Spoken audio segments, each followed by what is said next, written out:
Voilà, donc je suis à Genève et je vais déposer la manette avec mon ordinateur et mon iPhone dans le coffre d'une banque jusqu'au 17 décembre prochain.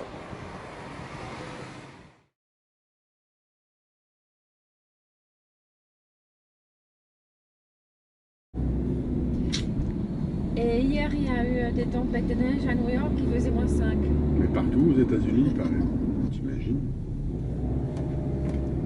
Bah, je suis pas au courant. Tiens, pas les infos fraîches. Les infos.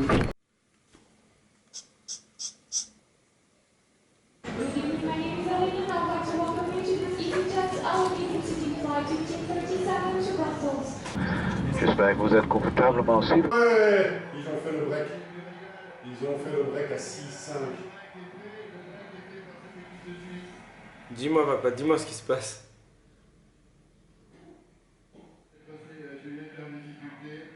Dis-moi hein.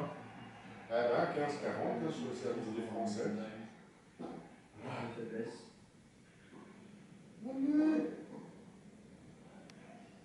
Aïe. Bon, il se passe quoi là? Elle est dehors. Qui est dehors? 40 Caranta? 40 ouais. Donc là en fait j'ai loupé mon bus et j'ai aucune idée comment rentrer chez moi. Donc c'est un peu l'aventure, il faut que je demande aux gens, mais c'est bien. Ce serait trop simple de juste regarder un itinéraire sur le site. Hein.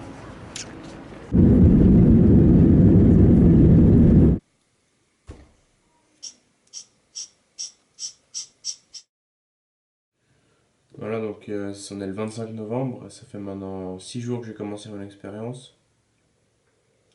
Ça devient vraiment dur. Par exemple, la musique, c'est quelque chose qui me manque vraiment beaucoup après une semaine. Surtout qu'avant, je l'écoutais vraiment partout. Donc je vais essayer de trouver une solution pour pouvoir quand même en écouter. J'arrive. Juste une question, c'est possible de regarder les lecteurs de CD portables? Enfin juste en acheter un en fait, je sais pas lequel. Mais... Ça fonctionne avec des piles? Oui. Je vais enfin pouvoir écouter de la musique.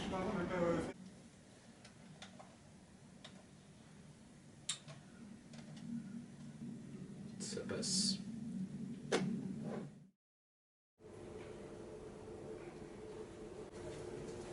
On m'a envoyé des lettres.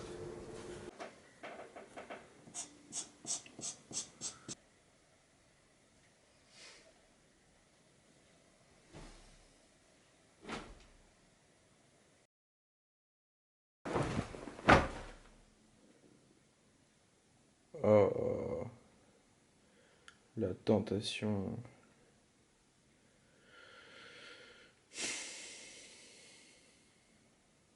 Mais imagine un gars, tu es en tôle, ben voilà, t'es là, tu reviens, bah, tu fais des pompes, tu lis, tu médites, tu fais de la respiration, je sais pas, tu joues au piano, ça t'as le droit, non? Ouais.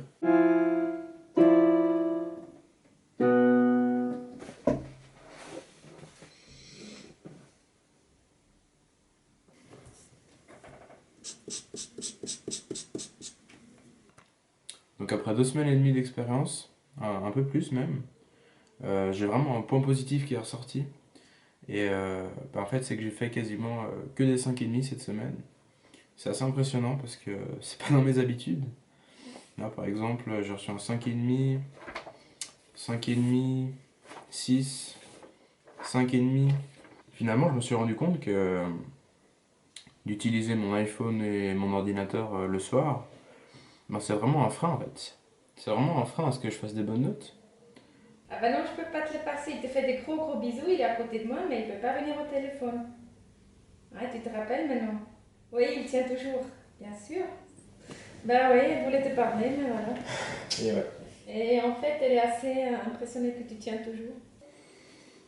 J'ai l'impression de devenir fou en fait. J'ai vraiment l'impression de devenir fou parce que ça m'arrive de passer des heures dans mon lit à juste fixer mes posters, parce que j'en ai beaucoup. Et je commence à connaître le nom et les images de chaque poster vraiment par cœur. Je sais pas.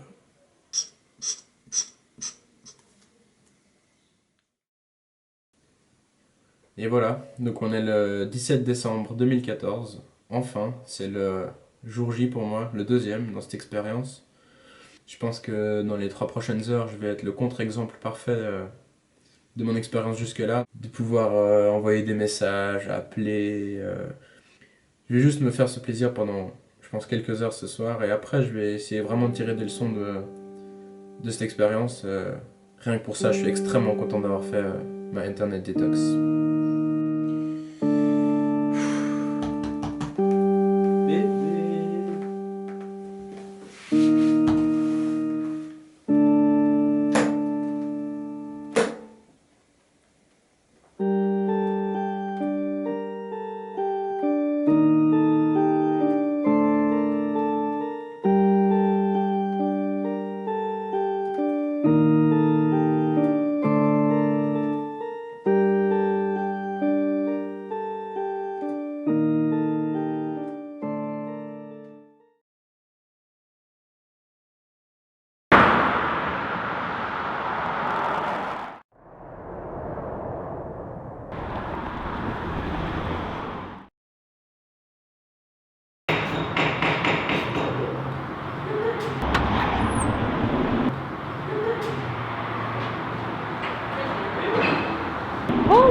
Je pense qu'une femme peut apporter un plus dans un atelier pour faire descendre un petit peu le taux de, comment dire, pas dire de machisme, mais disons que ça dilue un petit peu l'ambiance. Certains travaux qui restent quand même plus pour les hommes, je pense que voilà, une femme a sa place dans un atelier.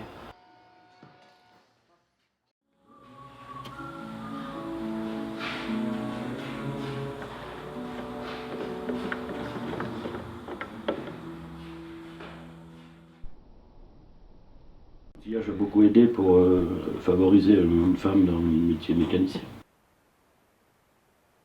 Mais la mécanique, tu vois, maintenant, la mécanique déjà, c'est difficile avec les 4x4, les poids des roues maintenant. Même nous, on trouve ça lourd. Ouais.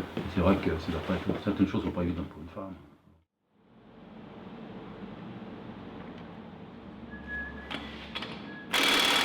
Elle a choisi quand même ça, tu choisis pas un métier comme ça par hasard, pas pour faire quelque chose. Il faut que ce soit une passion quand même. Oui. Ouais, mais c'est bien aussi Pour une de femme, voir. parce que- Elles ont d'autres manières de penser que nous.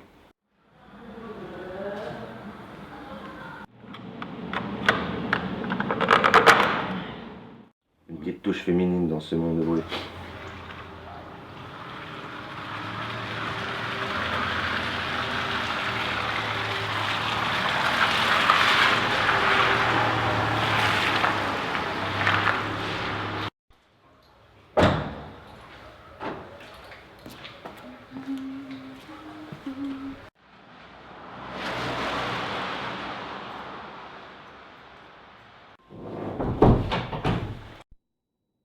J'ai toujours été féminine et puis j'ai toujours pris soin de moi. Maintenant, en fait, je prends plus de plaisir à me maquiller. J'apprécie plus les moments où je me maquille.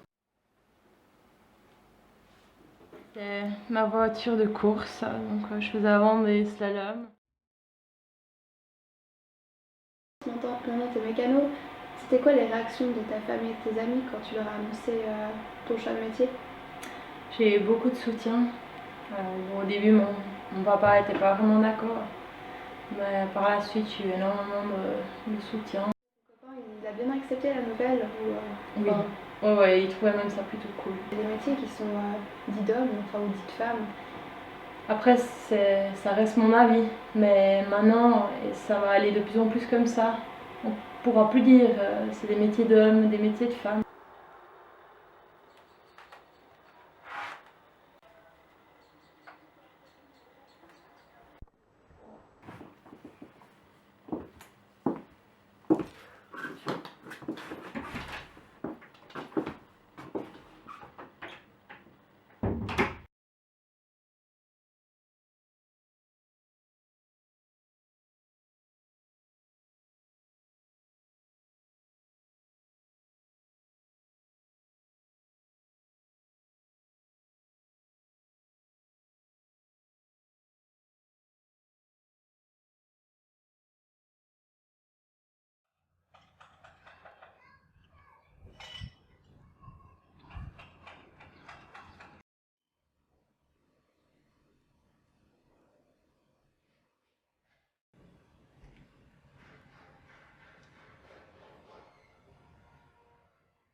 pourquoi je suis venue, c'est parce que je tombais chez moi, puis j'étais toute seule. Alors il fallait que j'appelle du secours. On m'envoyait quelqu'un pour me ramasser. Et puis comme ça se produisait beaucoup plus souvent, alors quand on m'a téléphoné depuis ici, alors j'ai tout de suite dit oui, parce que je sentais que ça voulait pas s'améliorer. Mais vous savez, au début, ça allait à la maison. Je venais tout doucement, puis c'est cette jambe qui m'a handicapée, et puis qui faiblissait toujours plus. Et c'est ça qui me faisait souci, parce que de tomber, c'est pas drôle, hein.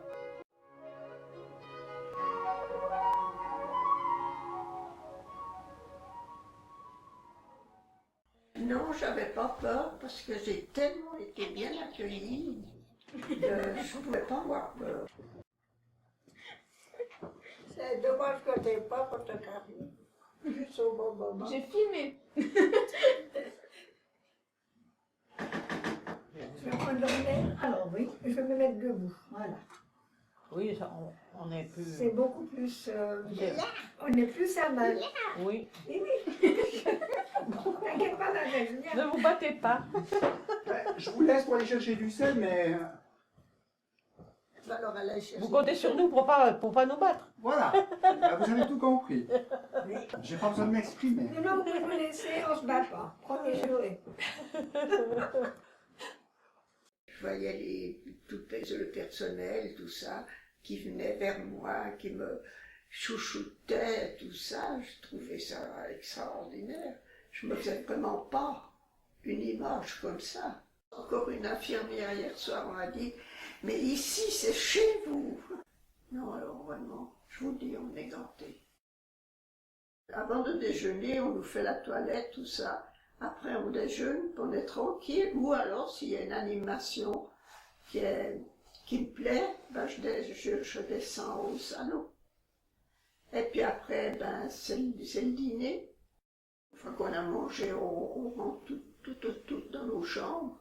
Puis on reste un moment, en tout cas jusqu'à 3h, 3h30 au plus tard. Et puis là, on nous sert du thé, on nous sert des biscuits. Et puis on peut discuter. Il peut y avoir des animations ou pas, mais en général, il y a chaque fois quelque chose. Eh bien, on descend, puis on participe. Oui, mais je vous laisse mettre le poids à l'heure, madame. Oui, monsieur.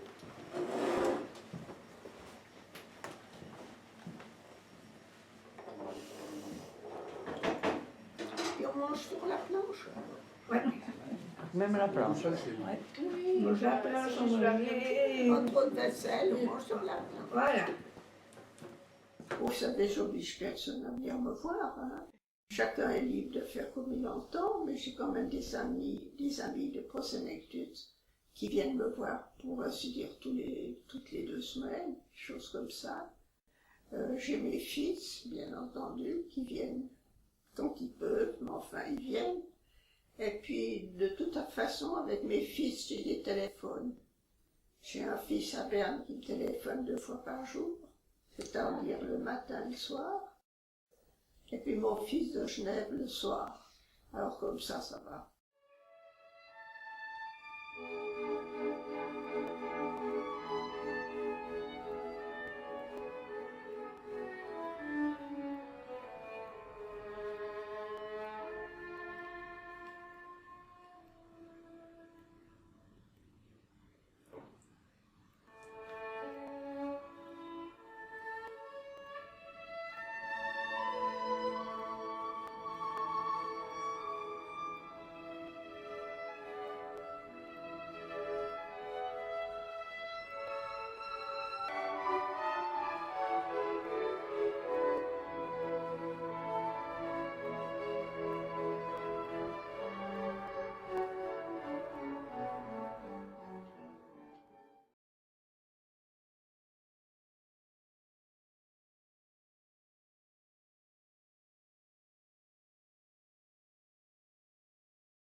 J'étais assise sur le banc.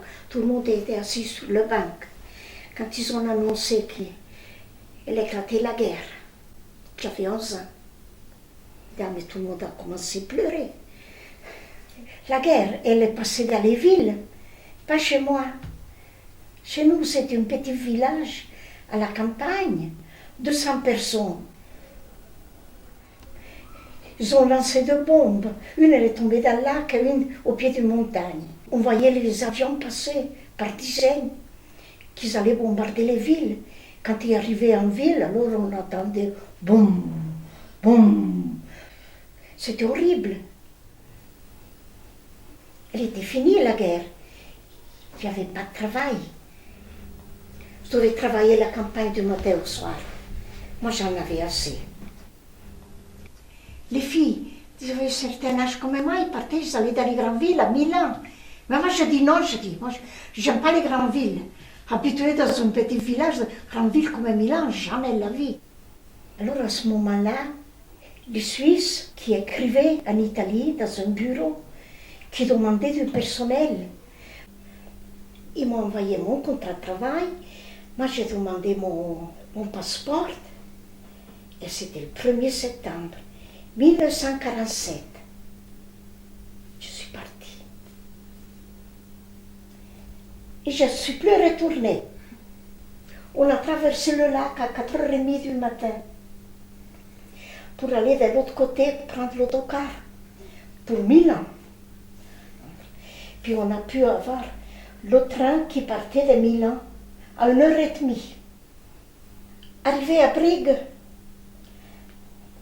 tout le monde fallait descendre avec nos valises. Il y avait deux grandes hangars en bois, une pour les hommes, une pour les femmes.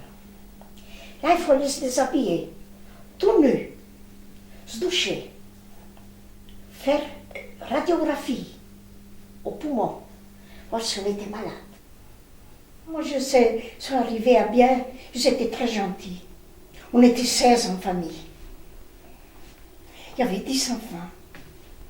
6 mois après, je parlais français parce que je parlais beaucoup avec les enfants. Mais ils étaient très, très gentils.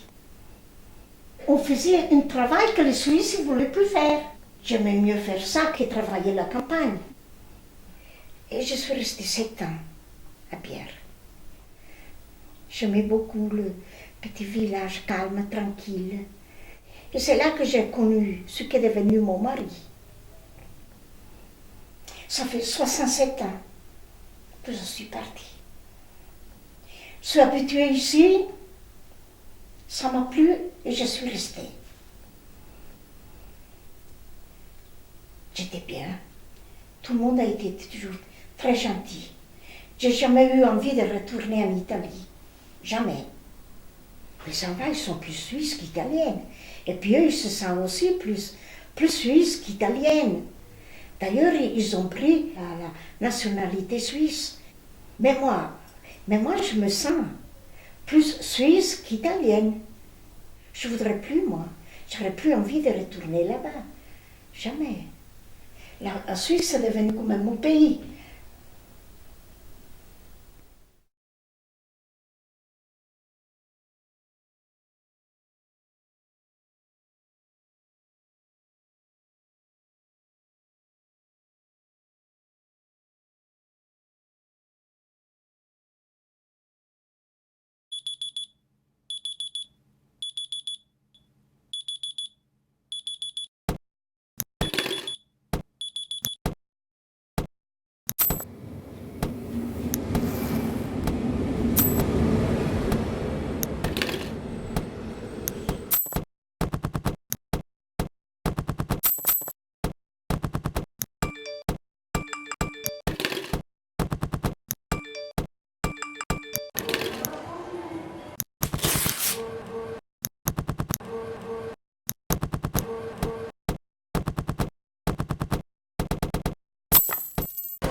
Alors je suis arrivé à la pêche par hasard.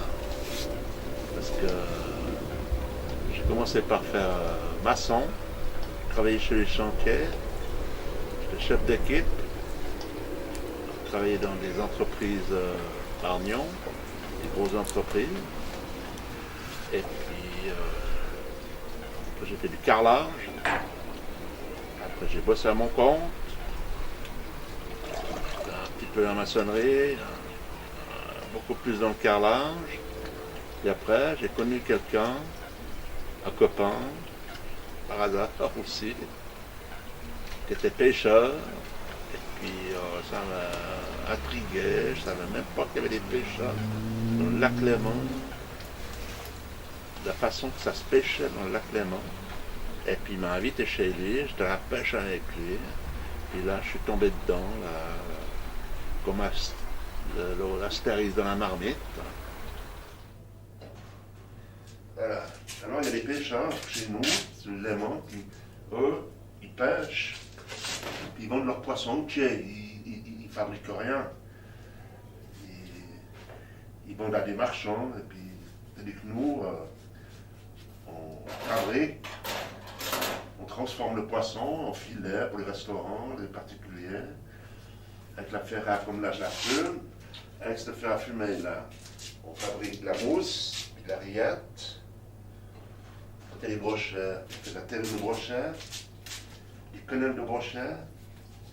Donc chaque pêcheur a sa mode. Nous, on préfère fabriquer un petit peu, ça rapporte plus d'argent que de vendre entier à des marchands.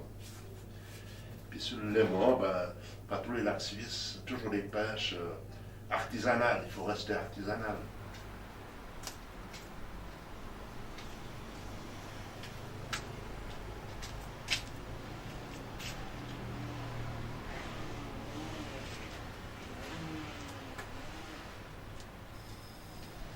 Voilà, je vais les mettre dans le fumoir. Là, j'ai fait un feu, là.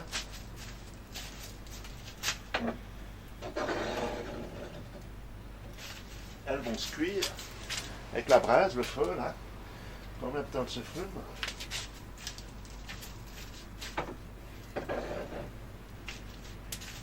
Aujourd'hui, il y a les hautes pressions, ça va aller extra. Ça va mieux. Quand il y a les basses pressions, c'est plus compliqué à fumer, c'est plus long. Là, c'est dans l'hiver. Alors Lolo, les lois qui vont passer, la loi c'est la pointe de promenade, j'avais dit la du livre. Ils l'ont déclaré en gros. Mais c'est l'année prochaine, ou cette année. 2016. Ah d'accord, c'est ça que je voulais te demander. Alors la pointe de promenade, avec les vous marquez à l'autre bout. Vous marquez filet à ombre rouge, noir. Ils l'ont déplacé là du livre, la pointe de Promontoux. C'est juste la pointe d'ivoire.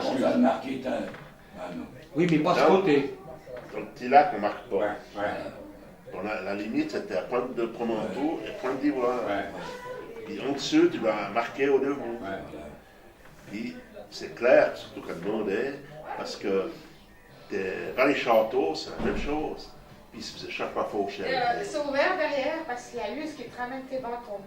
Ouais. Non. Eh ben alors vas-y parce qu'il passe derrière.